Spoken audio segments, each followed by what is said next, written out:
بسم اللہ الرحمن الرحیم۔ صحیح بخاری حدیث نمبر 114۔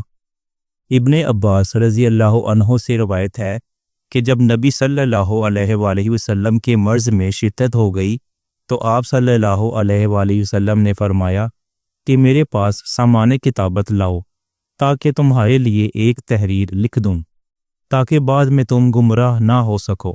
اس پر حضرت عمر رضی اللہ عنہ نے لوگوں سے کہا کہ اس وقت آپ صلی اللہ علیہ وآلہ وسلم پر تکلیف کا غلبہ ہے اور ہمارے پاس اللہ کی کتاب قرآن موجود ہے جو ہمیں ہدایت کے لیے کافی ہے۔